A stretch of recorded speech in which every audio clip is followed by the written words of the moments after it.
bienvenue. Bienvenue. Je pense que je vais avoir un colloque passionnant. Comme vous savez, ce matin, la parole est aux intellectuels et cet après-midi aux politiques. Mais tant ce matin que cet après-midi, la parole est aussi aux citoyens, c'est-à-dire nous-mêmes. Alors, j'espère que tout le monde y trouvera bien son compte.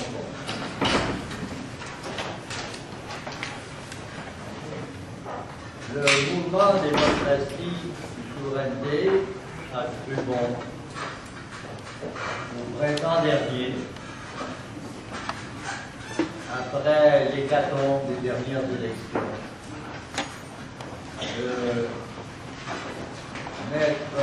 de choisir comme thème de ce colloque la grande question existentialiste: le souverainisme a-t-il un avis?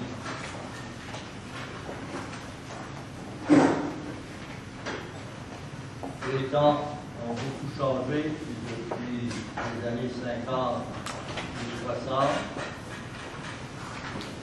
et nous ressentons tous au Québec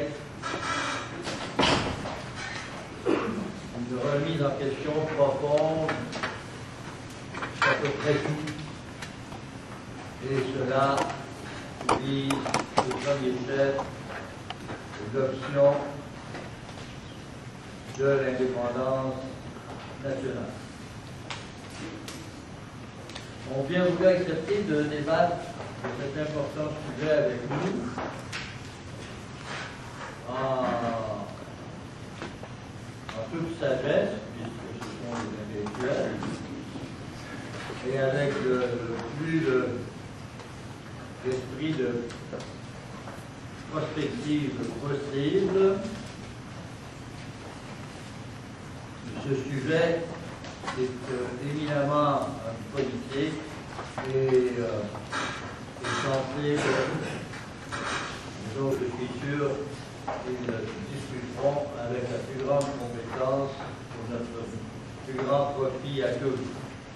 Alors Jacques Beauchemin, sociologue de l'Université de Montréal, qui en 2002 a publié l'Histoire en trop, la mauvaise conscience des souverainistes québécois, ce qui lui a eu le prix Richard Arès, et qui a publié en 2004 La Société des identités, éthiques et politiques dans le monde contemporain.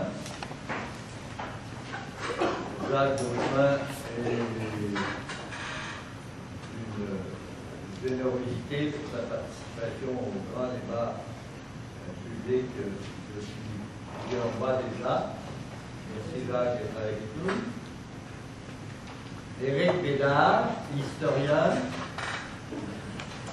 Déjà, tout jeune homme présidait le Conseil national des jeunes du Parti québécois lors du référendum de 1995. A depuis obtenu un doctorat en histoire à l'Université McGill, ce qui lui a valu le prix de la Fondation Jean-Charles Bonenfant pour la meilleure thèse. Il enseigne maintenant à l'Université du Québec à Rimouski et à Télé-Université. Il est le rédacteur en chef de la revue Argument, dont le dernier numéro, on dirait de complicité totale, porte exactement sur le thème de ce colloque.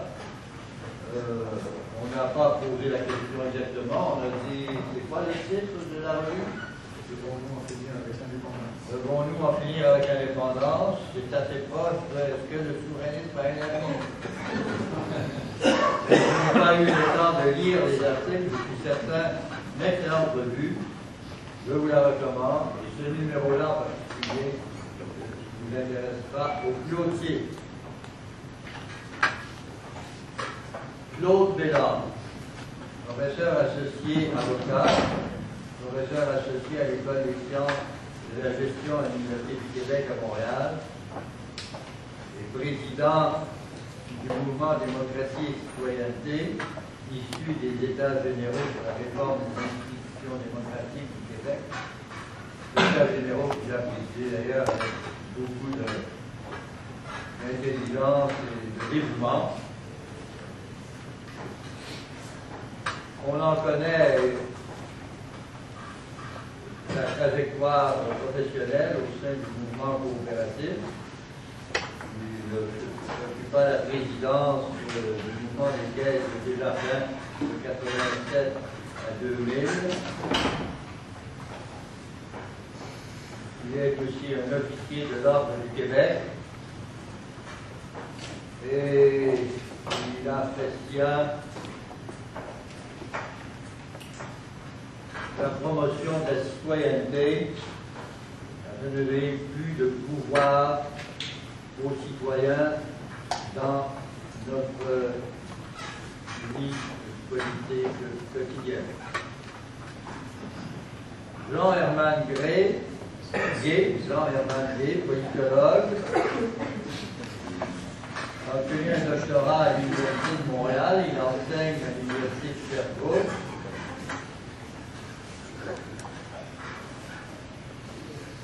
En 2000, il était président de la commission politique du Bloc québécois.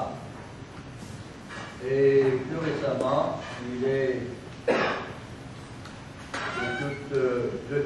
presque toutes les tribunes pour analyser la situation politique au Québec et au Canada. Nous sommes très heureux de l'accueillir. C'était sa retraite de l'esprit jusqu'à nous. Merci. Enfin, Diane Lamoureux m'a reproché d'avoir invité une seule femme à la j'ai fait toutes mes études.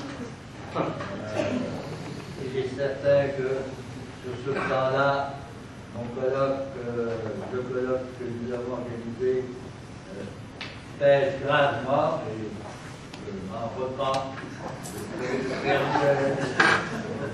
Mais Diane Lamoureux, qui est du département des sciences politiques de l'Université Laval, et qui a publié un livre sur les malaises identitaires en 1999, et un autre, La mère patrie, est très dévoué à la question de la place des femmes en politique. D'ailleurs, elle y prend une place fort appréciée.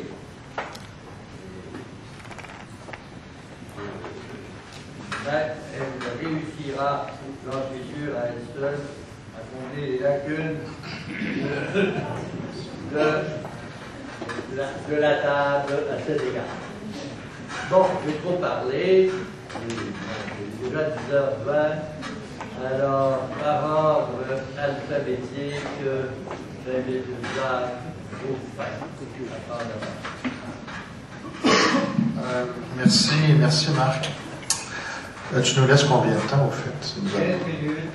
15 minutes. Un carton vert à l'huile de la Bien, merci. Alors, je suis très heureux d'être avec vous aujourd'hui. Je pense effectivement que la question qui nous est posée en est une importante.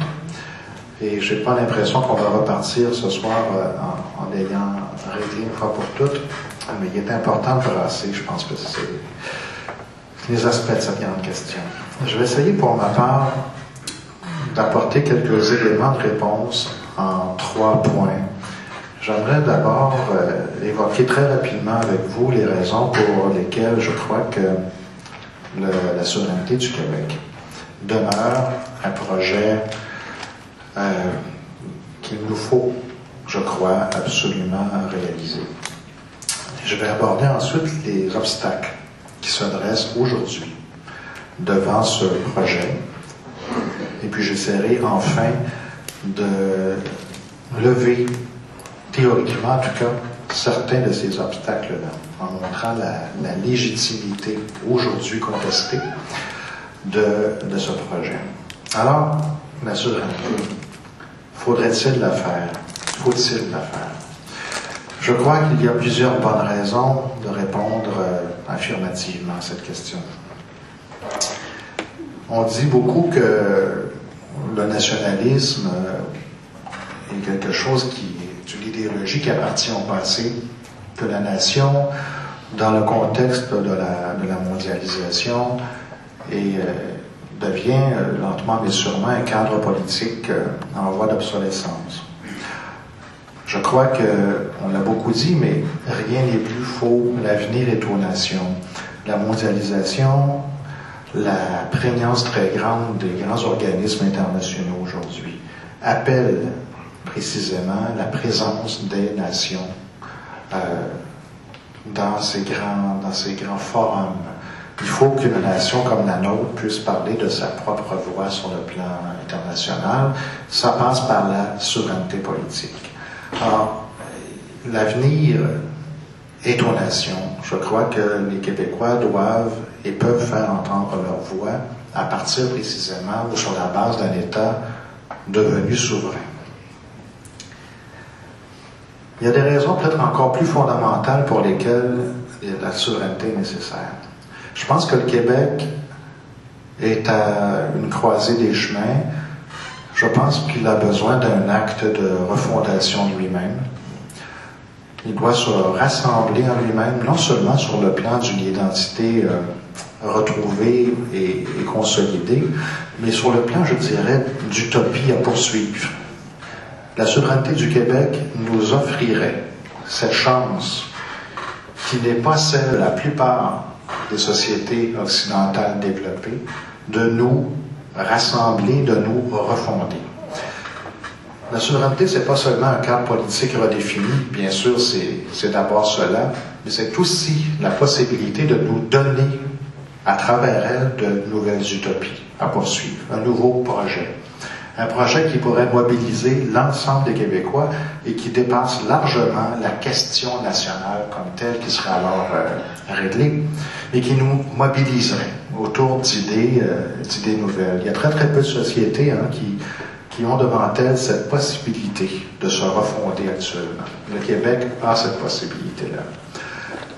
Elle n'est pas de ces sociétés épuisées qui sont sans projet. C'est une société qui pourrait retrouver un certain dynamisme dans ce projet-là. Une autre raison fondamentale, elle est profonde, celle-là. Il y a la perduration au Québec d'un vieux désir de durer. Il y a une volonté profonde, sourde, souvent inarticulée, de durer et de prolonger un certain parcours historique. Cela, je crois qu'on doit l'entendre et on doit traduire politiquement ce désir de durer plutôt que de le laisser s'étioler, mourir d'épuisement, alors même que, je dirais, la majorité franco-québécoise le porte comme une espérance depuis si longtemps. Nous avons, je pense, devant l'histoire faite et l'histoire à faire, le devoir d'essayer au moins de traduire cette espérance. Alors, c'est un peu romantique de le voir comme ça, mais c'est aussi important à mon sens. C'est un argument aussi important pour faire la souveraineté que celui de la nécessité du Québec de prendre sa place dans le concert des nations. Maintenant, un certain nombre d'obstacles se dressent devant ce projet aujourd'hui. Je parle d'obstacles nouveaux, parce que les anciens, on les connaît. Quelle serait la place du Québec en Amérique? La place du marché québécois dans le libre marché nord-américain? Quels seraient les effets de la souveraineté sur la dynamique économique? C'est des questions qu'on se pose. Mais on est aujourd'hui face à des questionnements nouveaux et qui, à mon avis, devraient nous inquiéter quant à la faisabilité du projet souverainiste. Je vais, si vous le voulez, vous proposer une espèce de contraste frappant. En tout cas, qui, moi, me frappe. Ce qu'on entend d'une part dans les audiences de la commission Bouchard-Taylor et ce qu'on entend d'autre part en réaction au projet de loi sur l'identité québécoise qu'a proposé le Parti québécois récemment. Qu'est-ce qu'on entend d'abord dans les audiences publiques de la commission Bouchard-Taylor? Et là, évidemment, je vous épargne tout ce qu'on peut dire des excès les uns et les autres, des paroles parfois malheureuses qu'on peut y entendre, évidemment. Qu'est-ce qu'on entend fondamentalement? On entend précisément, de toutes les manières, ce que j'ai évoqué il y a un instant, c'est-à-dire le désir de durer, le désir d'être reconnu, respecté, sur la base de valeurs fondamentales, mais sur la base aussi, les gens le disent de toutes les manières, d'une histoire, d'une mémoire. Ça peut être dit maladroitement, mais ce qui est avancé, c'est assez clairement cela. Et ce qui me frappe dans la parole de ces gens ordinaires, c'est qu'il y a une thèse que les sociologues ou les politologues formuleraient bien évidemment autrement. Quelle est cette thèse? Ce que les gens disent, c'est la Charte des droits ou les chartes de droits. Nous y croyons, nous les respectons. Ces chartes incarnent des valeurs, les traduisent, les rendent opérationnelles, pour ainsi dire, de manière tout à fait opportune. Mais il n'y a pas que cela. Il faut défendre quelque chose qui aille au-delà des chartes de droit. L'identité, la culture, la mémoire, c'est quelque chose qui doit faire partie de notre débat. Il y a quelque chose à préserver au Québec qui est de l'ordre de l'appartenance à une histoire, à une mémoire. Ça, c'est dit de toutes les manières. Alors, on entend ça. Ça fait réfléchir. Et puis, on a, au même moment au Québec, un débat très important, vous le savez, autour de la fameuse loi sur l'identité québécoise qu'a proposé le Parti québécois. Et là, nous sommes devant, vous le savez, des critiques nombreuses, assez importantes, qui disent quoi, pour l'essentiel? Qui disent exactement le contraire de ce qu'on entend dans les audiences publiques de la commission Bouchard-Taylor. Ce qu'on entend, c'est attention à l'identité, attention à l'histoire. Les chartes de droit sont là pour être respectées. La charte des droits et libertés canadienne n'est pas tellement ouverte en principe, on peut l'imaginer, à l'idée d'une citoyenneté québécoise assortie de droits et d'obligations particulières. C'est toute la critique autour de la citoyenneté à deux vitesses. On l'a entendu sur tous les tons. Ce qui me frappe, et je vous soumets la chose, c'est que cette critique-là s'est abattue sur le projet, pas seulement à partir d'individus, d'associations, de groupes dont on pouvait deviner qu'ils s'abattraient sur le projet, mais aussi, je dirais, dans nos propres troupes. Plusieurs souverainistes québécois dont on n'a pas douté de la sincérité se sont eux-mêmes inquiétés du caractère constitutionnel ou respectueux des chartes de droit de certains aspects du projet de loi. Ce qui, vraiment, pour moi, exprime une tendance nouvelle et, à mon avis, inquiétante. L'adoration des chartes, la sacralisation des droits et libertés dans cette critique-là, l'incapacité de défendre ou d'affirmer l'identité québécoise sous prétexte que formuler comme c'est formulé là, ce serait contraire à l'esprit des chartes. C'est quelque chose qui est nouveau. C'est-à-dire, au fond, l'affirmation nationale du Québec doit se faire intégralement respectueuse de certains préceptes, mais qui sont en quelque sorte imposés. C'est-à-dire que s'affirmer nationalement suppose bien sûr qu'il faille brasser un peu la cage. L'idée d'une citoyenneté québécoise, bien évidemment, c'est quelque chose qui vient questionner l'ordre canadien. Ça choque, ça déplace le rapport de force, mais il faut être capable de l'assumer. Comme jadis, lorsque la loi 101 a été promulguée, ça venait effectivement bousculer un certain nombre de, non seulement de façons de faire, mais ça créait aussi, comme on dit aujourd'hui, 2 classes de citoyens. Moi, comme franco-québécois, je ne peux pas envoyer mes enfants à l'école anglaise. Je suis privé de ce droit-là, moi. D'autres Québécois possèdent ce droit.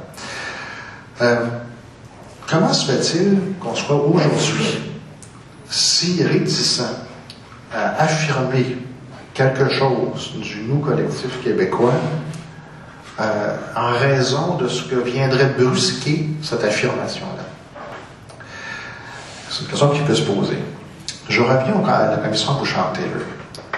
On peut faire l'hypothèse, et si elle est défendable, elle est inquiétante, d'une relative déconnexion actuellement entre les espérances qui sont celles du peuple québécois et les dispositions qui sont celles de l'élite québécoise.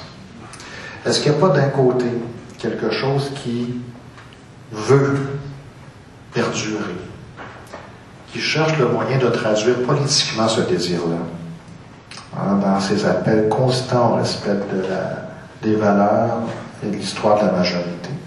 Et d'un autre côté, un discours vertueux, acquis à l'observance absolue et rigoureuse des droits fondamentaux, lesquels, évidemment, lorsqu'on les observe de manière aussi rigoriste, interdisent tout mouvement, toute posture collective. Les droits collectifs sont battus par définition par les droits individuels. Alors, est-ce qu'il n'y a pas là une espèce de divorce entre peuple et élite? Est-ce qu'il n'y a pas un discours, parce que évidemment, quand je parle d'élite, je parle de ceux qui font l'opinion, évidemment, aujourd'hui comme depuis toujours. Si l'hypothèse du divorce ou de la déconnexion à un quelconque fondement, on peut s'inquiéter. Nous avons ici, au Québec, actuellement, des faiseurs d'opinion qui, tout en étant au fond d'eux-mêmes sensibles aux arguments en faveur de la souveraineté du Québec, sont devenus peut-être incapables de défendre cette souveraineté parce que précisément aveuglés par un attachement qui est par moments, à mon sens, étroit à ces fameuses chartes de droit qui nous gouvernent maintenant. Alors, comme on entend bien, je ne suis pas en train de dire qu'il faut récuser les chartes de droit, que les droits fondamentaux, c'est rien, qu'on devrait en faire, les éliminer, en faire bon marché, évidemment pas. Évidemment pas, c'est très certainement quelque chose qui constitue un progrès des sociétés modernes avancées que de pouvoir se placer sous des chartes de droit universalistes dans leur intention. Mais est-ce que, cela dit, cette disposition des sociétés modernes avancées devrait inhiber toute revendication à portée collective, reconnaissant en ces dernières un obstacle ou une récusation des droits fondamentaux? Alors, si on répond oui à cette question, on peut s'inquiéter très, très fortement de l'avenir du projet souverainiste. Et je pense que c'est notre défi à tous, c'est de réussir au fond à retrouver la légitimité de ce projet en affirmant et en montrant simplement la légitimité de ce qui dort précisément dans la conscience historique québécoise, ce qui sommeille en elle. Le désir de durer, le désir de s'affirmer sans agressivité indue comme majorité, avec ce que ça peut supposer pour les Franco-Québécois. La légitimité d'évoquer quelque chose qui s'appelle l'histoire. La légitimité d'évoquer une mémoire de 4 siècles qui, aujourd'hui, cherche le moyen d'une traduction politique. Et je dis qu'il ne faut pas inhiber. Il faut lever des obstacles à l'expression de ce désir de durer. Il ne faut pas inhiber ce désir-là dans une espèce d'adoration hypnotique et paralysante des chambres de droit qui aujourd'hui ont l'air de vouloir délégitimer d'emblée tout mouvement d'affirmation collective. Je vous remercie.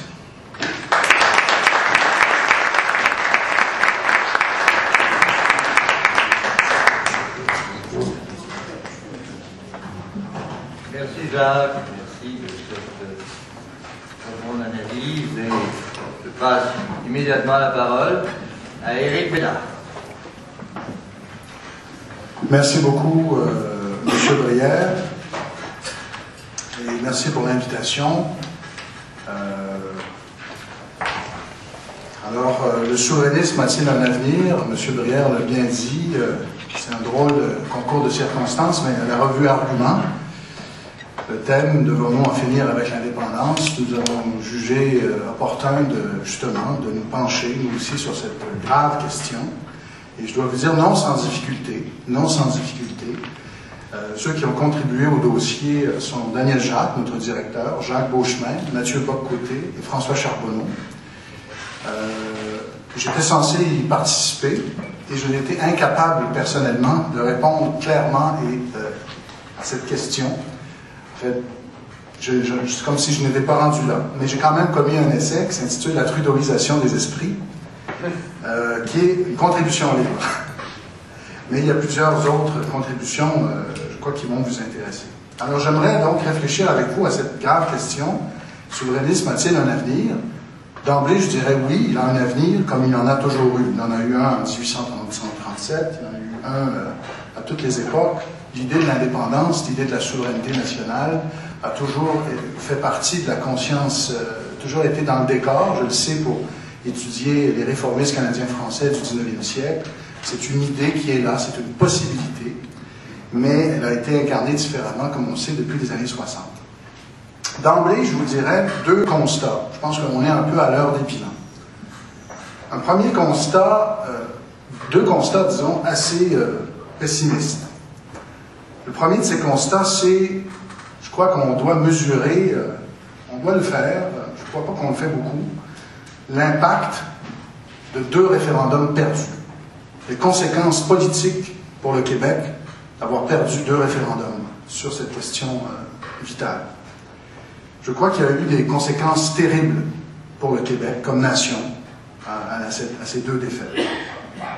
Le premier référendum, bien sûr, je vous rappelle, hein, vous le savez, rapatriement, formule d'amendement qui menotte le Québec et les provinces d'ailleurs, droit de veto officiellement non reconnu, hein, alors que c'était comme une possibilité qui était dans l'air. Deuxième référendum a été suivi par la loi sur la clarté et une invasion sans précédent des compétences du Québec, notamment en éducation. Aujourd'hui, si vous vous promenez dans les universités, vous allez voir aux portes de plusieurs portes, « Cher du Canada ». Et d'ailleurs, le mot « cher du Canada » est imposé par le ministère, par le gouvernement fédéral. On ne peut pas dire « cher » sur les questions de mondialisation. Il faut inclure automatiquement « cher du Canada ». C'est un exemple. C'est pas « cher du Canada », il faut absolument écrire « du Canada », en tout cas.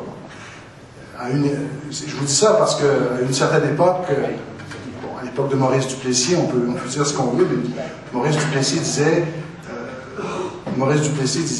vous recevez un seul sou du gouvernement fédéral, c'est un seul sou de moins qui vient du gouvernement du Québec. Et aujourd'hui, c'est à pleine porte. On est loin actuellement, mais alors là, très loin d'une réforme constitutionnelle. On est même très loin du rêve d'un Claude Ryan et de son livre beige, qui souhaitait une réforme constitutionnelle avec un certain nombre de reconnaissances pour, en ce qui a trait à un certain nombre de compétences. Le constat que je tire de ça, c'est qu'avec ces 2 référendums perdus, c'est que si, il y a beaucoup de nuances à faire, mais je dirais que le Québec, comme société, les individus de cette société québécoise ont certainement progressé, indéniablement. Mais la nation québécoise, elle a reculé, indéniablement, me semble-t-il. Son poids démographique à l'intérieur du Québec et du Canada et évidemment la centralisation absolument énorme qu'on a assisté, il me semble que ce sont là un constat indéniable. Donc, premier constat assez sombre, les conséquences politiques des 2 référendums perdus. Deuxième constat, le véhicule politique qui a été le porteur de cette grande idée, qui vit l'une de ses plus graves crises de son histoire, de sa courte histoire. Le Parti québécois est né en 1968. Un parti qui, à mon avis, a perdu le contact avec, peut-être est-il en train de le reprendre, l'avenir nous le dira, mais qui a perdu, jusqu'à tout récemment, le contact avec un certain électorat bleu, comme je l'appelle. Un électorat bleu, comment je le typologiserais? Je dirais que cet électorat bleu francophone est, disons, généralement plus culturellement conservateur. Je dis bien culturellement conservateur, c'est-à-dire conception plus traditionnelle peut-être de la famille, de l'école, qui est peut-être mal à l'aise avec toutes ces réformes pédagogiques, notamment la dernière, qu'on a cherché à imposer malgré tout le bon sens.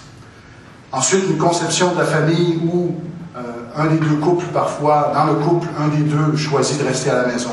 Bien sûr, plus souvent la femme, vous me direz, mais des familles qui jugent que ce choix-là n'est pas reconnu par l'État et on a décidé d'axer uniquement vers les garderies. Donc, un électorat plus conservateur culturellement qui a peut-être du mal à se reconnaître dans les politiques sociales et dans l'approche du Parti québécois en matière de politique publique. Un électorat nationaliste. Nationaliste. Je dirais culturellement conservateur, mais néanmoins nationaliste. C'est-à-dire, pour qui le nationalisme et le souverainisme, c'est d'abord et avant tout une défense de l'identité. Défense de l'identité et de l'héritage québécois, canadien-français aussi. L'identité culturelle, bien sûr, langue, une histoire, mais aussi une identité liée à des valeurs occidentales qui sont reconnues notamment par les chartes, mais qui sont celles qu'on a adoptées en Occident. Or, encore là, par rapport à cet électorat nationaliste, il y a un déphasage au Parti québécois. Une élite péquiste qui est accablée par la mauvaise conscience depuis 1995, accablée par la mauvaise conscience, qui défend le projet national non plus en fonction de l'identité, de la mémoire, de l'histoire, mais qui a remplacé cette identité nationale par ce qu'on appelle maintenant les valeurs québécoises, qui sont au fond les valeurs de gauche.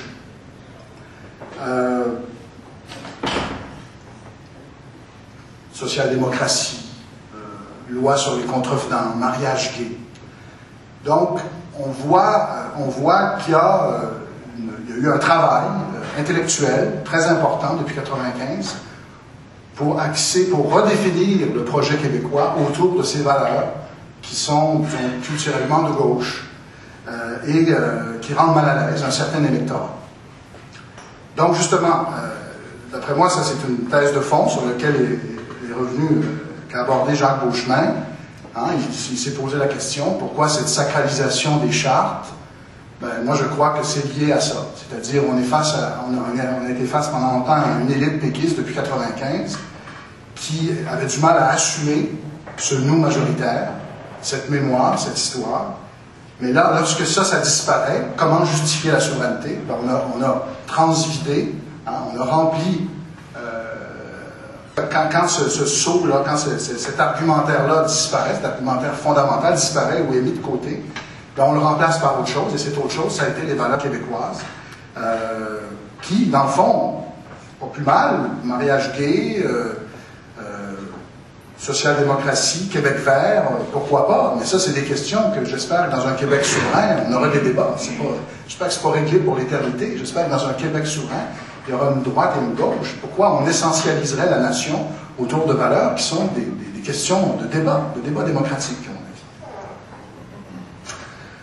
Alors, par rapport à... Bon, donc, recul historique et véhicule qui a eu du mal à assumer l'idée de l'identité nationale. Alors, que faire? Triste bilan.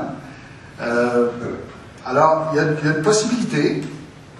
Première possibilité, ce serait de dire, on revient finalement aux origines en 1960 et on fait ce qu'ont fait les premiers mouvements indépendantistes, l'Alliance Laurentienne, le RIN aussi. Nous redevenons un mouvement social. L'indépendance redevient un mouvement social qui sort des partis. Sort des partis. On devient un mouvement social. Et les militants intéressés par l'indépendance du Québec font comme les écologistes qui sont dans Greenpeace. On harcèle tous les partis. On les pousse à s'intéresser aux questions nationales. On fait pression sur eux. Au-dessus de toutes les parties. On sort la question de l'indépendance de l'échiquier partisan. C'est une possibilité. On peut y réfléchir. Il y a des avantages et des inconvénients dans un cas comme dans l'autre. Évidemment, quand on est un parti, on a des avantages parce qu'on contrôle l'agenda, on a des fonds publics lorsqu'on prend le pouvoir. Mais en même temps, on a la responsabilité de gouverner. Alors, ce que j'ai senti depuis quelque temps, je vois M. Louis Bernard, par exemple, c'est des militants comme lui et d'autres qui disent « On s'est trop perdu dans la gouverne, il faut mettre le cap sur l'indépendance, ne parler que de ça. » Ben, le problème, c'est que quand on veut prendre le pouvoir, il faut parler d'autres choses aussi. Je pense que les concitoyens, nos concitoyens veulent savoir ce que le Parti québécois penserait sur un certain nombre de sujets. Ils sont tout à fait en droit de le souhaiter. Et si on dit, ben, ces questions-là ne nous intéressent pas, nous, on veut prendre le pouvoir pour l'indépendance, eh bien, on se cantonne soit dans l'opposition, ou on devient dans les faits un groupe de pression. Donc, aussi bien en assumer les conséquences et être un vrai groupe de pression à l'extérieur des partis et faire pression sur tous les partis. Comme ça s'est fait pendant très longtemps. C'est une possibilité. C'est une possibilité, et je dirais que toute cette espèce de chasse au pur et dur qu'on observe souvent au Parti québécois, au fond, c'est quoi? C'est qu'il y a un certain nombre de militants au Parti québécois qui ne s'intéressent pas à la gouverne du Québec. Franchement, les questions environnementales, les questions scolaires, c'est des questions qui ne les intéressent pas. Et lorsqu'on s'y penche, ils ont vraiment l'impression qu'on perd notre temps. Donc, si on redevenait un mouvement social, donc on ne se pencherait que sur la question de l'indépendance. On ferait pression sur tout le monde. C'est une possibilité, c'est une question que je me pose en ce moment. Je n'ai pas la réponse, mais je me la pose. Par contre, si on décide, si on souhaite que le parti, qui est toujours un parti de l'indépendance, qui est un parti qui soit le véhicule de cette grande idée de la souveraineté, alors, à mon avis, il faut accepter un certain nombre d'idées. La première de celles-là, c'est que il faut accepter les règles du jeu d'être un parti de gouvernement qui gouverne. Et il faut donc forcément que, lorsqu'on élabore un programme, on soit de bonne foi et qu'on ait une certaine cohérence, une certaine discipline, qu'on accepte les règles du jeu. Voilà. Deuxième élément, plus important, c'est qu'il faut accepter à ce moment-là d'être une coalition. Le Parti québécois doit accepter d'être une coalition d'un parti qui ne se cantonne pas à gauche, ne se cantonne pas à droite, mais se veut au-dessus des clivages gauche-droite, justement. Parce que c'est un parti national, un parti qui doit incarner l'intérêt national. Or, l'intérêt national, en certains moments, il est peut-être à gauche. En 62, c'était bien de nationaliser l'hydroélectricité. Est-ce que c'était parce qu'on était devenus des socialistes à la Cuba? Pas du tout. Parce que c'était dans l'intérêt national. Est-ce que c'est dans l'intérêt national de nationaliser les éoliennes? Peut-être. Je ne suis pas contre, d'emblée. Est-ce que c'est dans l'intérêt national de mettre fin à la réforme scolaire? Je crois que oui. Parce qu'on regarde les résultats des tests de français. Mais comme on est dans une ornière idéologique où réforme scolaire serait progressisme, on ne veut absolument pas discuter de cette question-là. Quand on regarde les résultats des examens de français de 6e année, de 2000 à 2005, on voit que ça pique du nez. Bon, ça c'est un exemple. Est-ce que la caisse de dépôt doit être un bas de laine ou un instrument de développement du Québec? Qu'on examine la question de façon non idéologique. Qu'est-ce qui est dans l'intérêt du Québec? Alors, si c'est ça, être un parti national, ben, on doit aller dans cette voie-là, je crois. Beaucoup plus que dans une voie idéologique où on se dit absolument de gauche. et on adhère à l'Internationale socialiste. Ensuite, deux derniers éléments, refuser la politique du pire. Refuser la politique du pire. Je crois que ça a été une erreur historique de dire que le lac Meech était une mauvaise chose. Personnellement, à l'époque, je l'évitais, je disais à tout le monde, le lac Meech, c'est terrible, c'est pas bon. Je crois qu'on aurait, si on avait gagné le lac Meech, ce serait mieux que maintenant. Ensuite, dernier élément, accepter d'être un parti nationaliste, avant tout. Un parti nationaliste qui s'inscrit donc dans une longue durée.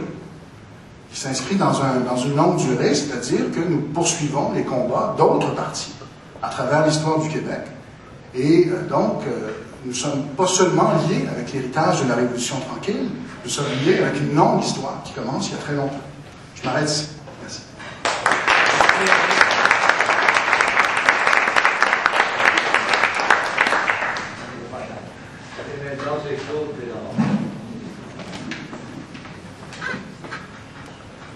Alors, merci. Bonjour à vous tous et à vous toutes. D'abord, j'aimerais vous dire que moi, je suis très honoré qu'on m'ait donné un siège à cette table qu'on appelle la table des intellectuels. Mais pour les fins de ma présentation, si vous me le permettez, je vais plutôt référer à ma carrière d'un avocat devenu gestionnaire malgré lui et qui m'a obligé à penser, à mener, à contribuer à beaucoup de projets. Certains projets étant une réussite, d'autres une moins bonne réussite, des échecs qui m'ont fait comprendre quelles sont les conditions essentielles d'un projet. Alors quand je pense au souverainisme, moi je pensais qu'on posait la question, est-ce que la souverainisme sur la planète est en bonne santé? C'est évident, il y a beaucoup de pays maintenant qui sont souverains.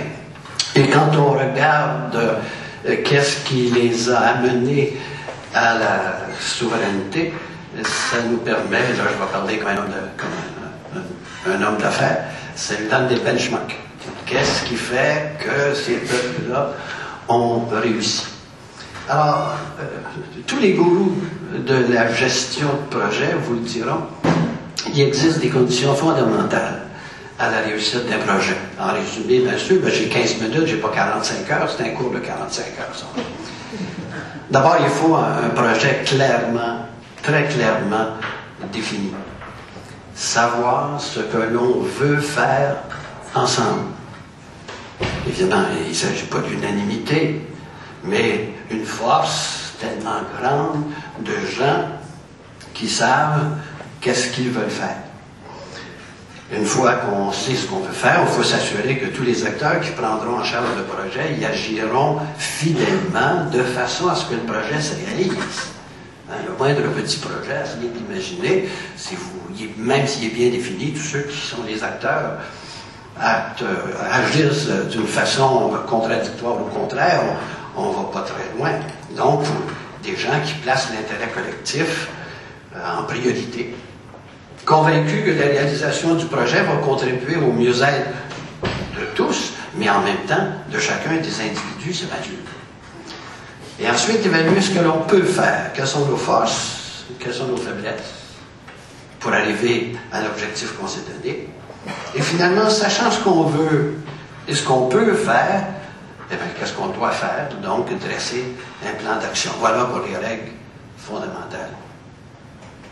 Sans les connaître toutes, il m'apparaît que la plupart des populations qui ont créé des pays souverains ont fortement appuyé le projet de choisir eux-mêmes les voies de leur destin, convaincus que par l'instauration d'une souveraineté populaire ou la reconnaissance d'une souveraineté de leur État, dans lequel ces populations avaient grandement confiance, ils réussiraient le projet qui n'est pas d'être souverain comme tel, mais qui est de créer une société qui leur ressemblerait et qui les rassemblerait, et dans laquelle cette indépendance serait la source de leur bonheur et de leur mieux-être.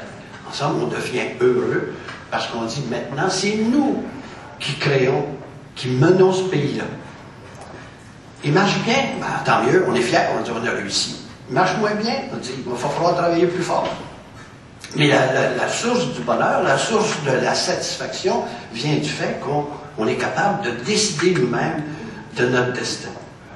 Donc, dans la plupart des cas, une volonté populaire très forte, une volonté forte de prendre le contrôle de son destin, assortie d'une conviction aussi forte de notre capacité et de notre habileté à réussir ce projet de société. C'est fondamental. En somme, des populations qui ne demandent pas de garantie de la qualité future de leur mieux-être. Ah oui, la souveraineté, mais en autant que vous ne changez pas ma condition puis ma qualité de vie. Non, des gens qui disent, non, c'est pas ça, la prémisse c'est qu'on veut décider par nous-mêmes. Des populations qui, convaincues de leur habilité, de leur compétence, de leur dynamisme, de leur volonté de réussir, sont convaincues qu'ils créeront elles-mêmes leur propre qualité de vie à l'avenir. Qu'ils seront les seuls responsables de leur mieux-être collectif et individuel. Et qu'ils ne pourront pas attendre et qu'ils n'auront pas à dépendre ou à compter sur la volonté des voisins ou sur la volonté des autres pour faire leur bonheur. En somme, des populations convaincues qu'elles doivent se donner à elles-mêmes des garanties de leur succès. Et que le succès, je le répète, ne dépendra pas des autres, mais uniquement d'eux-mêmes. C'est comme dans le cas de créer une entreprise. Quand on crée une entreprise, on ne dit pas « j'espère que les concurrents vont m'aider ». J'espère que je vais être capable de faire un partenariat avec mon concurrent. Si c'est ça la condition, c'est parce qu'on n'a pas confiance que notre entreprise va marcher. Et ce qui fait que, finalement, c'est des populations celles qui réussissent à devenir souverains, qui ont une identité. Des populations dont les comportements sont en cohérence avec leurs valeurs, leur culture, leur histoire, leur langue, leur tradition. Je ne veux pas répéter tout ce qui s'est dit, je suis tout à fait d'accord avec ce que j'ai entendu. Et pour ces peuples, la souveraineté, c'est-à-dire le pouvoir de faire leurs propres lois, d'écrire leurs propres traités et de percevoir leurs propres impôts, c'est la finalité de leur projet. Parce qu'ils savent ce qu'ils vont faire, ça va fonctionner. Voilà. Je pourrais récapituler, dans la gestion du projet, il faut savoir ce qu'on veut, qu'est-ce qu'on peut faire et qu'est-ce qu'on doit faire. À cet égard, et c'est avec une certaine tristesse, je suis certainement le plus âgé des panélistes ici, comme me dit souvent mon petit-fils, ça ne va pas te durer longtemps. C'est vrai que j'ai duré longtemps. Mais j'ai duré assez longtemps pour devenir un peu impatient. C'est sûr que j'ai rêvé jeune, je me disais, on a du temps devant nous, on a tout l'avenir devant nous, on va devenir souverain, c'est sûr. Et là, je trouve qu'il me reste moins de temps. Et c'est pour ça qu'avec une certaine tristesse, je fais le constat que le peuple du Québec n'en est pas encore là. Là où sont les peuples qui font leur souveraineté. Il s'en est approché déjà. Mais le monde nouveau dans lequel nous vivons, un véritable basculement du monde, que tous les secteurs de la société vivent actuellement, je trouve que le peuple québécois s'est éloigné des conditions de gestion de son projet. Parce que ce monde nouveau, il interroge beaucoup. C'est sûr, l'inquiétude des populations est palpable. Les règles du jeu changent, les valeurs changent. Ce qui fait que le projet de créer un pays, celui du Québec, ne rencontre pas, à mon avis, à ce jour, les conditions fondamentales de réussite d'un projet. Il faut un projet clair, disions-nous, mais il faut bien admettre que nous sommes loin de savoir ce que nous voulons vraiment créer comme société. On a chacun nos idées, mais moi j'ai la chance de venir aussi avec des gens de l'Institut économique de Montréal, ou avec les Lucides, avec les Solidaires surtout, mais le projet n'est pas clair, c'est sûr, il est loin d'être clair. Parce qu'il ne suffit pas de dire que nous voulons être souverains et décider par nous-mêmes pour dire, bon, ben c'est réglé. La souveraineté, c'est uniquement un moyen, c'est pas une fin. Alors, quel est le projet? Je vous avoue qu'on a encore beaucoup de discussions à faire. Le débat est ouvert, mais ce qui ne signifie pas que les enjeux soient clairs. Et ce débat, je pense, est loin d'être terminé. Puis on le voit de la façon que les Québécois votent. On a trois partis principaux, un fédéraliste, un autonomiste et un souverainiste. Et les votes, actuellement, là, ça se divise pas mal également, puis ça se promène. Quand je vois, moi, dans les élections fédérales, les Québécois maintenant appuyer un gouvernement qui a décidé de faire de nous un pays guerrier, on n'a jamais voté là-dessus, on n'a jamais décidé ça. Alors, le projet, il est loin d'être clair.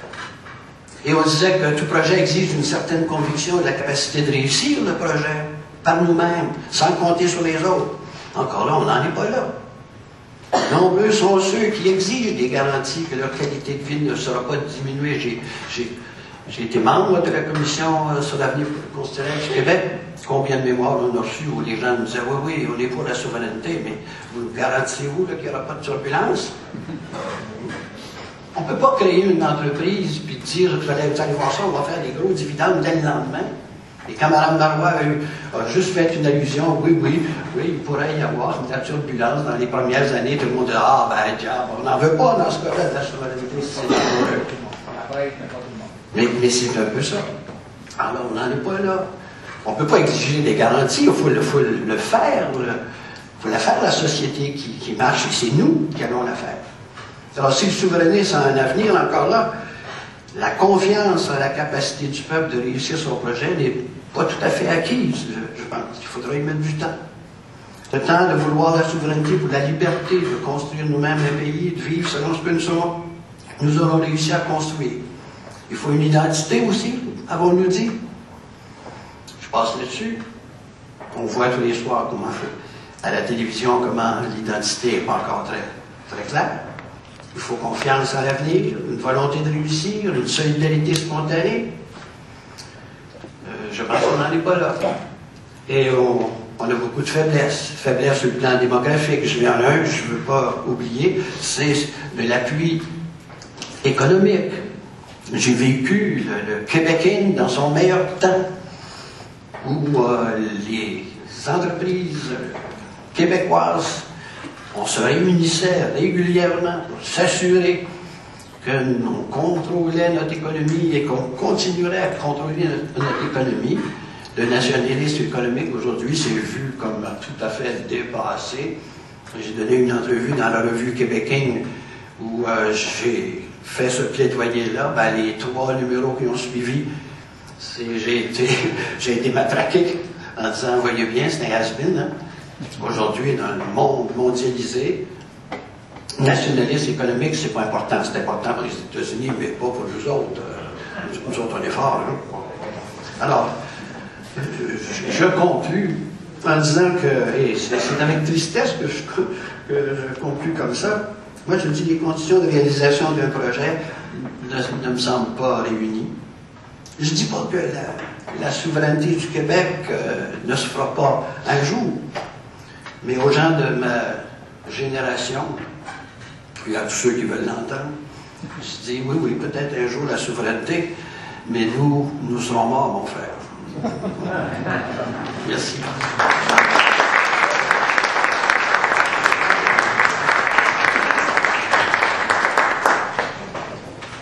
Merci, M. Bélange. Jean-Hernandez.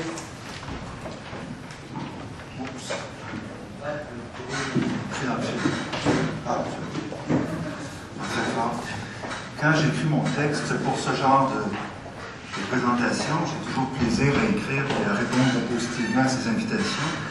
Mais plus je m'approche de la livraison de mon discours, plus j'ai le sentiment que persistent chez moi des tendances masochistes. Et donc, je me sens parfois mal à l'aise, mais je livre quand même mon propos devant vous. Étrange comportement que celui des Québécois et de leurs élites. Vous me permettrez, pour amorcer, de prendre un exemple relativement simple, voire un peu plate, mais ô combien important. De juin 2002 à octobre 2007, avec les moteurs de recherche pour les périodiques et pour les journaux, on peut recenser ça facilement, quelques 8971 articles ont été écrits dans la presse francophone du Québec pour expliquer et dénoncer le déséquilibre fiscal. Ce fut un des débats les plus importants au point que les autres provinces ont uni leur voix à celle du Québec. Le Parti conservateur de Stephen Harper en a fait l'objet d'une promesse en 2006. L'argumentaire, vous le savez, vous vous en souvenez, ça a été tellement dit. L'argent est à Ottawa et les besoins sont dans les provinces. Or, quel a été le comportement de l'élite politique quand un premier bloc de 700 millions a été déboursé à Ottawa, par Ottawa vers Québec? Les libéraux en ont profité pour renflouer les systèmes de santé. En ont-ils profité pour renflouer les systèmes de santé et d'éducation? Non. Ils ont donné l'argent aux contribuables. Le PQ, lui, dans une logique un peu singulière, et après une certaine hésitation, s'est abstenu, du moins pour l'essentiel de ses députés. L'ADQ s'est opposé. S'agit-il d'un détournement de sens? Quant à moi, la réponse est évidente. Si cela s'était arrêté là, on aurait pu dire que ça découle d'une conjoncture tout à fait particulière. On était au lendemain d'une élection, d'une élection qui avait produit un gouvernement minoritaire, une première, depuis plus de 100 ans. Le problème est, quant à moi, plus vaste, parce que quand on examine le comportement de l'élite québécoise, qui n'a rien fait ni en 2006, ni en 2007, au moment où le fédéral a abaissé la TPS d'un premier point, puis d'un deuxième point, personne n'a bronché. Ni le PQ, ni les libéraux, ni l'ADQ. Tout le monde a été complice. Un débat qui nous passionnait pourtant, un plaidoyer qui était mis de l'avant, et on a fait le contraire. On a utilisé pendant 5 ans un argumentaire unanime, avec des motions unanimes de l'Assemblée, pour obtenir l'argent d'Ottawa, et quand il a été accordé, l'argent a été utilisé pour d'autres fins radicalement opposées. Ce montant, je vous le rappelle, n'est pas négligeable. En tout, quand on fait l'addition des 2 points d'impôt, les 2 points de taxe, si on les avait récupérés, plus le bloc de 700 millions, c'est quelque chose comme 3 milliards par année. Si je me réfère au projet de M. François Legault, ben, c'est à peu près les 3/4 de ce que nous aurait donné la souveraineté du Québec en termes de gains. Et pourquoi les partis ont-ils agi ainsi? Parce qu'ils croient que la population, les électeurs, monsieur et madame tout le monde, le veut ainsi. La complicité n'est pas uniquement celle de la classe politique, c'est aussi celle de toute une population. Trudeau aurait dit les maîtres chanteurs. Et il n'y aurait pas eu tort. Des paradoxes, il y en a d'autres. Je vais vous en donner d'autres. Vous en connaissez, monsieur. Et là, on a évoqué un certain nombre. Depuis plus de 40 ans, on parle de souveraineté, projet phare, notamment pour la grande majorité des artistes, des créateurs, des enseignants, bref, des gens de la culture, mais cette société semble incapable à franchir le seuil du 50%. Le Bloc québécois, écoutez, c'est pas si loin, là, était à 52% il y a à peu près 2 ans et demi. Et aujourd'hui, il se retrouve à trembler autour du 32%. Et ça en moins de 2 ans. Paradoxe. Le grand thème de l'environnement, on s'affiche et on se drape dans le vert. Difficile de le faire davantage. Mais quand on regarde les comportements des Québécois et leur refus d'adopter la mesure environnementale qui soit la plus saine, soit l'augmentation des tarifs d'électricité, c'est un nom radical qui est affiché et qui est repris par tous les partis politiques. Prenons un peu de recul par rapport aux premiers exemples que je donne de ces paradoxes, de cette ambivalence, de ces ambiguïtés des Québécois. Et je me retrouve dans l'ouvrage de Gérard Bouchard, qui, avant d'écouter tous ces gens, a écrit de superbes ouvrages, et je pense notamment à Raison et contradiction, et un autre qui s'appelle La pensée est puissante, qui fait l'inventaire et un peu l'historique de l'aventure intellectuelle des Canadiens français. Je vous le cite parce que les mots sont importants. Il essaie de dresser un portrait de l'idéologie qui a marqué le Canada français. Il dit c'est un fourmillement qui comprend des mythes entremêlés, des aspirations ambivalentes, des directions concurrentes, des blocages. On chercherait vainement à y déceler une grande direction, encore moins un système. Cette ambivalence, on la retrouve partout dans notre histoire, anglophone, francophone, protestant, catholique, Québec, Ottawa, ville, campagne, les banques et les caisses. Mais on la retrouve aussi dans des éléments qui sont inscrits à la limite dans l'ontologie de la québécitude. Et je prends un certain nombre de faits qui vont peut-être vous rappeler de nos ambiguïtés. Il y a peu de nations dans le monde, à ma connaissance, qui ont fait autant d'enfants pour ensuite en faire aussi peu. Il y a peu de nations qui ont jugué le repli sur soi et l'envoi, au même moment, outre-mer, pendant des décennies, de contingents exceptionnels de missionnaires. Il y a peu de nations qui, après avoir autant prié et chanté la gloire de Dieu, blasphèment autant. Il y a peu de nations qui ont voté et admiré au même moment pour des personnages aussi opposés dans leurs idées, leurs attitudes et leur allure que René Lévesque et Pierre Trudeau. Il y a peu de nations, à ma connaissance, qui ont qualifié de tranquille leur grande révolution. Il y a peu de nations qui font autant preuve d'ouverture envers les gays après avoir, dans la rue et la cour d'école, traité de fif quiconque était quelque peu différent. Il y a peu de nations qui ont géré les finances publiques comme un bois de laine jusqu'en 1960 pour devenir, à partir de 1990, les plus endettés du continent. Il y a peu de nations qui ont lié leur quête d'indépendance, et ce par un trait d'union, au terme association et partenariat. Ces paradoxes que j'évoque, on les retrouve à peu près partout, mais aussi dans les parcours individuels. Pensez à Jean Lapierre. Pensez à Lucien Bouchard et à Benoît Bouchard. Pensez à Mario Dumont. Pensez, c'est le cas peut-être extrême, à Guy Bertrand. Et pour ceux qui connaissent bien l'histoire, on se rappellera des hésitations de Robert Bourassa en 1967 ou des appels à la souveraineté culturelle. Il en va de même de René Lévesque. En 1984, dans le texte qui provoqua l'éclatement de son gouvernement et le départ de Jacques Parizeau, Lévesque écrivait, je vous le cite, « Au fur et à mesure que cette évolution se poursuivra », là je croyais réentendre tout à l'heure cette même idée, « Au fur et à mesure que cette évolution se poursuivra, quelle forme sera-t-il appelé à prendre cette étonnation que nous croyions si proche et totalement indispensable, telle que nous le dessinons depuis les années 60? Je ne le sais pas plus que quiconque. » Et je vous rappellerai pas très longuement les retournements d'Yvon Deschamps, ou ce que Jean-Pierre Ferland disait il n'y a pas si longtemps. Je suis tanné d'entendre parler de ça. Ça fait 40 ans qu'on me rabat les oreilles avec ça. Jamais ça va arriver. Ça me surprendrait énormément. J'ai le temps de faire 3 ou 4 crises cardiaques avant ça.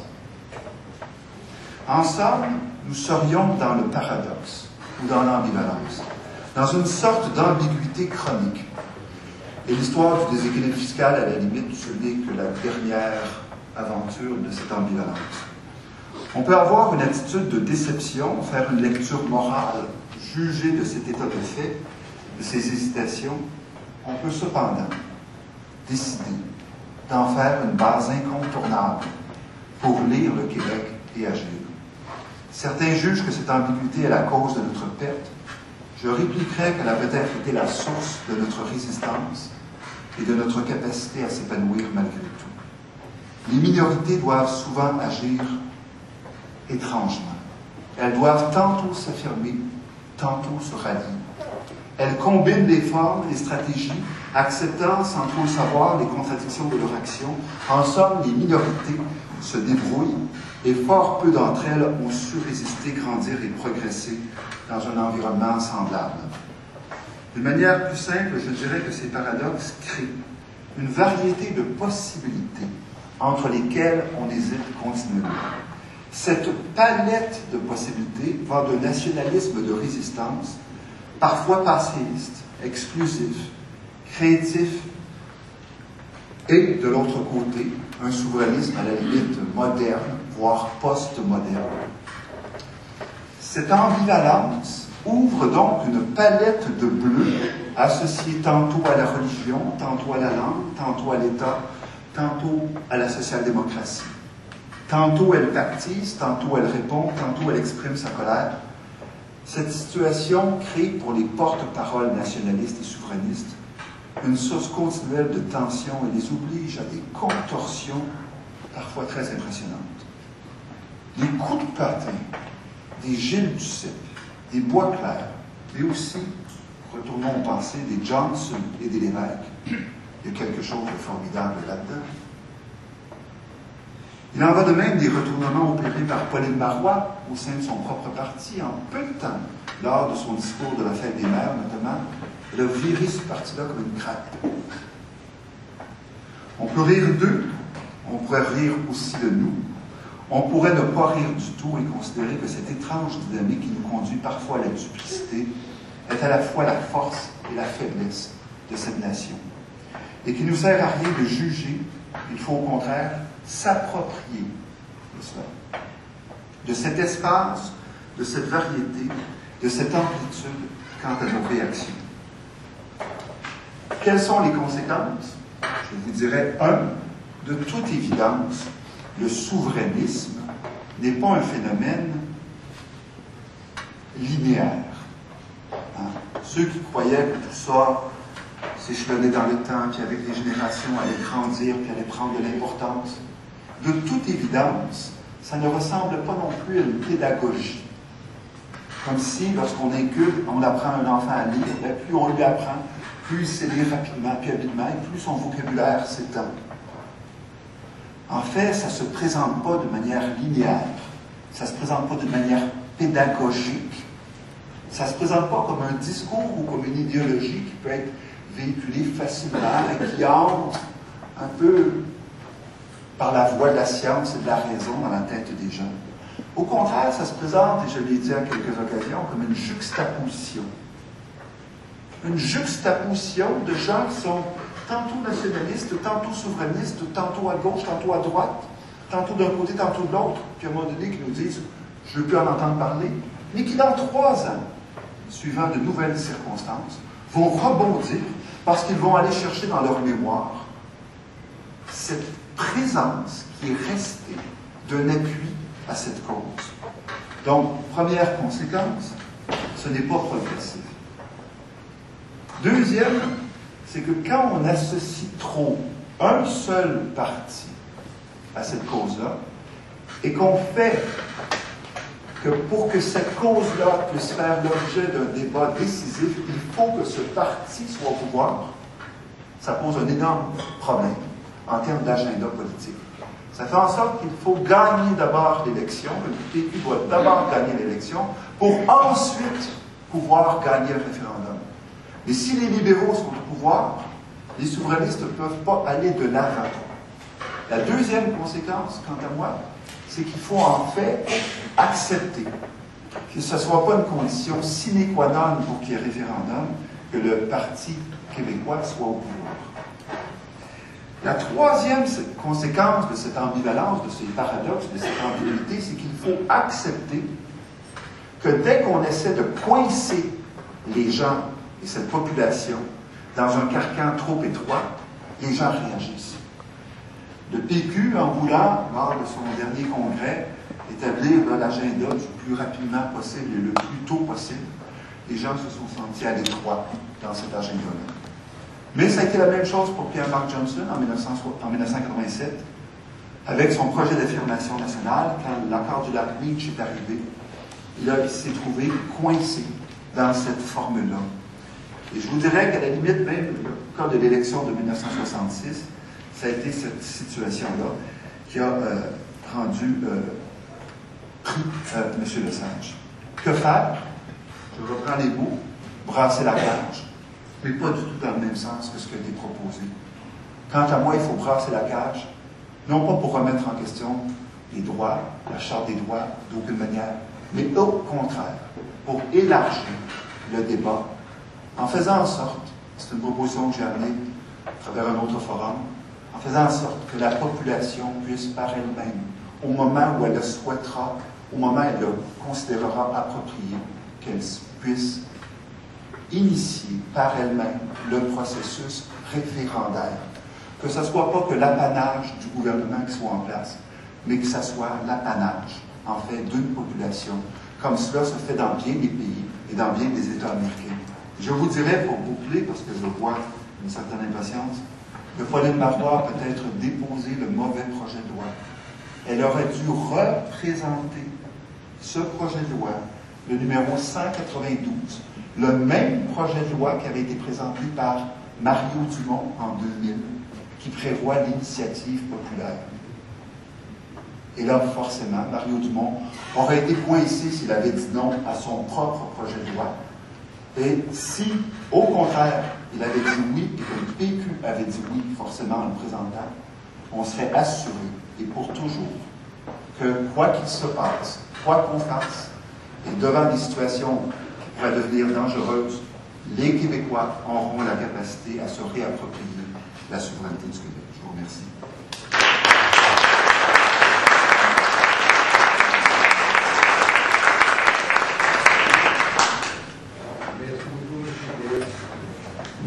Alors,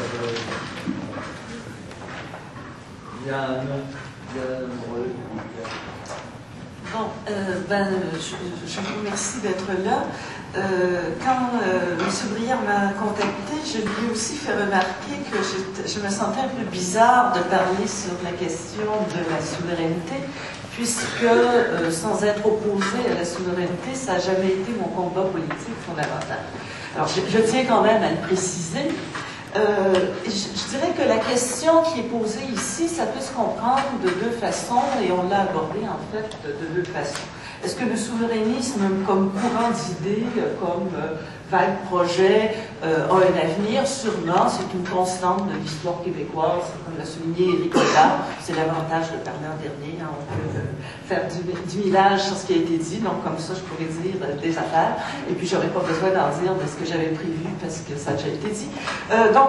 C'est une constante, donc on peut, sans tomber dans la futurologie, répondre assez aisément que ça va rester là, comme idée. Si on le prend comme projet politique rattaché à la réalisation de la souveraineté du Québec, j'aurais plutôt tendance à partager le scepticisme de M. Bélan. Et de rajouter comme de dire que la souveraineté du Québec a plutôt un passé qu'un avenir comme projet politique.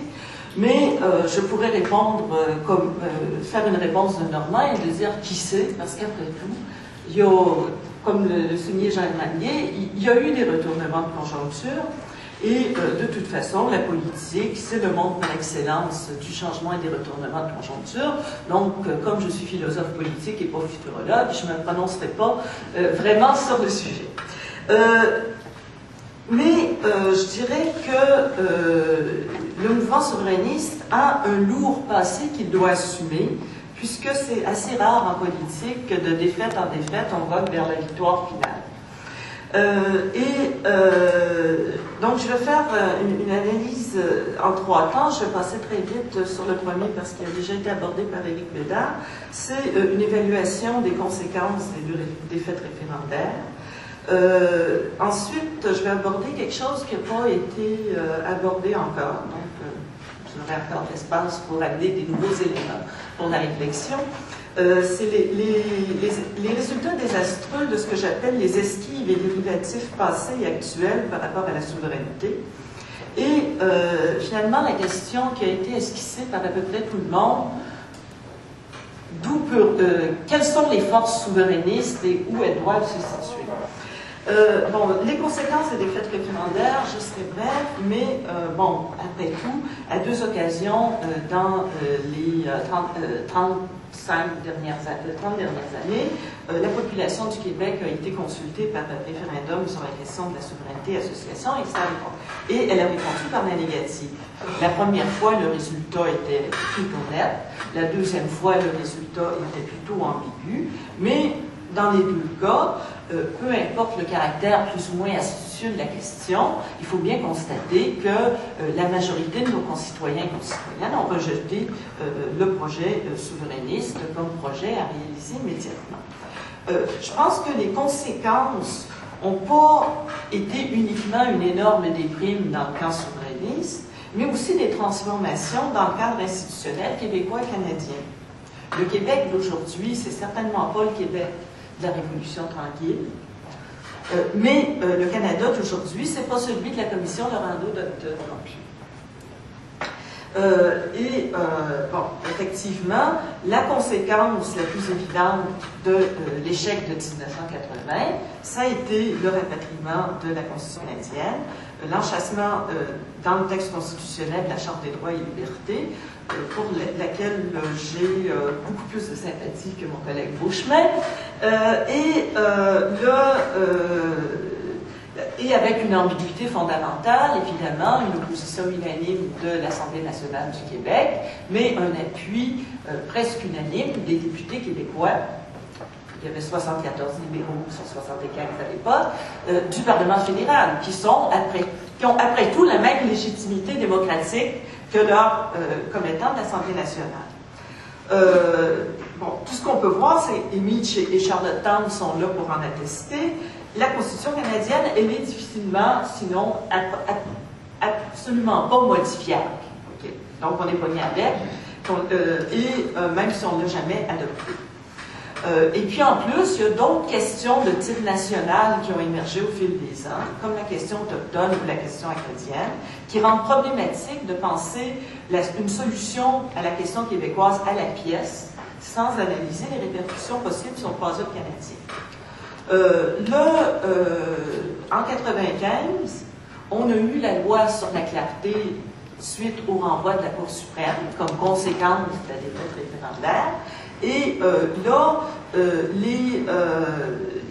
la principale conséquence de ça, ça a été de transformer la souveraineté du Québec, qui était un projet québéco-québécois, en projet canadien. C'est ça la conséquence de la loi sur la clarté. Alors, non seulement il faut avoir une majorité au Québec maintenant, mais il faut trouver des interlocuteurs au Canada. Il y a plein d'affaires. Bon. Donc, ça rend la chose encore plus difficile. Et la réponse québécoise à la loi sur la clarté, ça a été vraiment un pétard mouillé. Ça n'a pas levé, il y a juste un des partis, le Parti québécois, qui a voté pour, et les deux autres partis ne se sont pas réunis. Ça m'amène à parler des stratégies du mouvement souverainiste qui hypothèquent, à mon avis, l'avenir du projet de souveraineté. Je dirais que dans le débat entourant le référendum de 1995, il a été souvent question d'astuces, et je dirais que le mouvement souverainiste fonctionne avec beaucoup de comme-si. Le dernier comme-si en date étant le projet de loi sur l'identité québécoise. Bon, mais je pense que une des raisons de la défaite du référendum de 80, c'est la loi 101. La principale inquiétude des Québécois quant à leur avenir, c'était la question linguistique. Et le Parti québécois a fait la loi 101 avant de faire le référendum. Okay. On a rassuré les gens, on leur a dit, voyez, la langue est protégée, on a une belle charte de la langue française, et puis, après, évidemment, ça s'est fait écorner par la Cour suprême. C'était tout à fait prévisible, en demeurant à l'intérieur du Canada, que les pans entiers de la loi 101 seraient invalidés en vertu des règles du fédéralisme canadien, mais il était trop tard. Le référendum avait eu lieu quand la loi 101 a été écornée, puis le résultat avait été ce qu'il avait été en 80. Il me semble que c'est cette même logique-là du comme-si qui est à l'œuvre dans les projets de loi sur la Constitution québécoise et sur l'identité québécoise. Et là, je suis étonnée que Jeanne Beauchemin parle de refondation du Québec. On ne l'a jamais fondé, le Québec. Je veux dire, il n'y a jamais eu de fondation politique, même au Canada.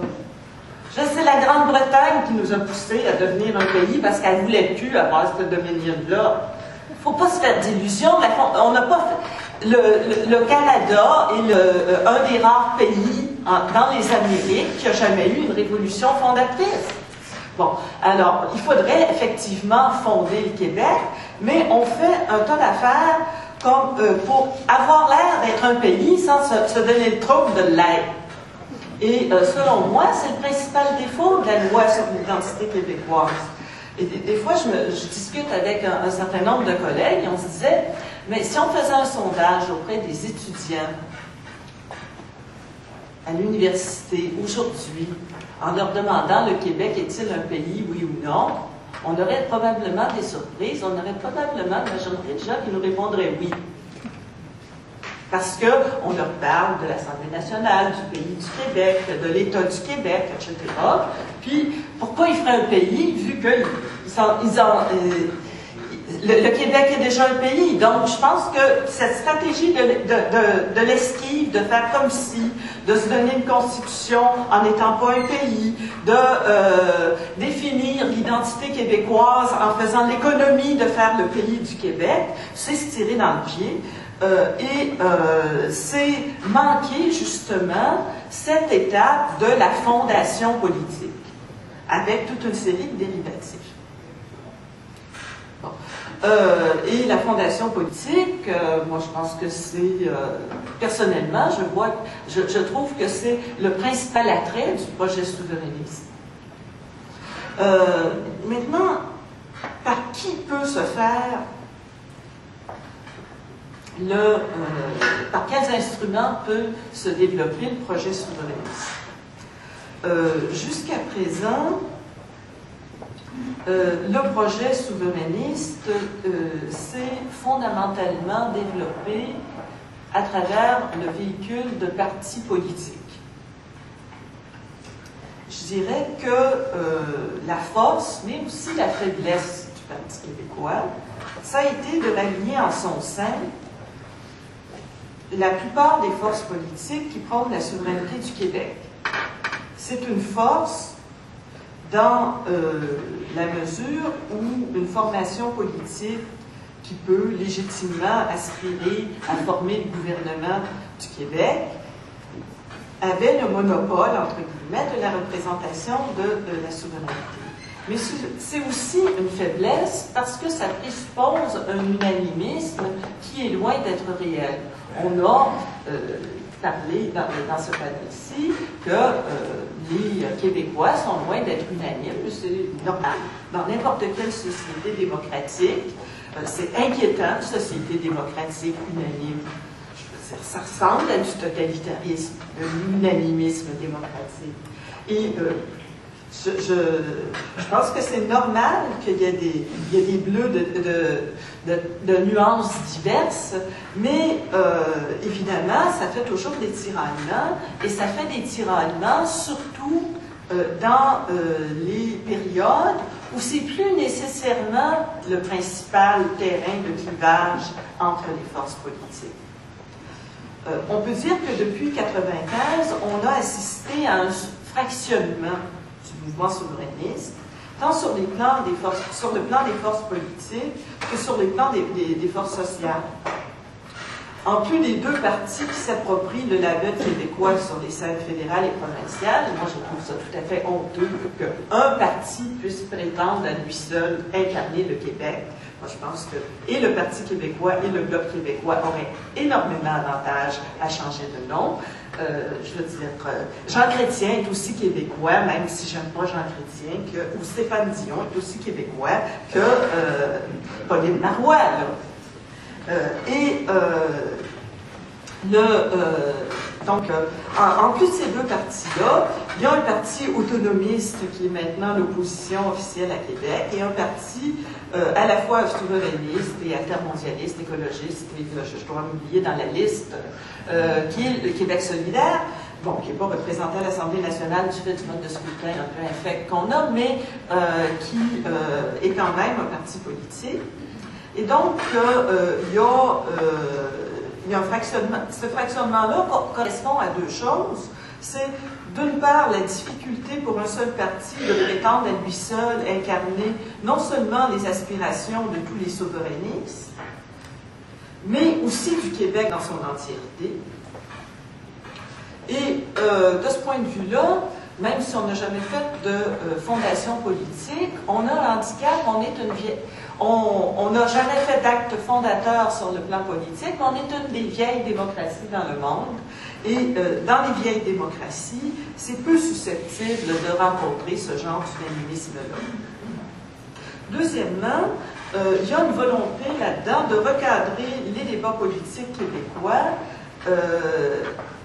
pour en finir avec la stricte opposition entre fédéralistes et souverainistes qui a permis au Parti québécois de, malgré les différences entre la gauche et la droite, qui ont toujours été présentes dans ce parti-là, de maintenir une certaine unité parce que la souveraineté était le point principal de clivage des forces politiques. Et sur le plan des forces sociales, on sent aussi un certain fractionnement. Il y a plusieurs mouvements souverainistes qui existent.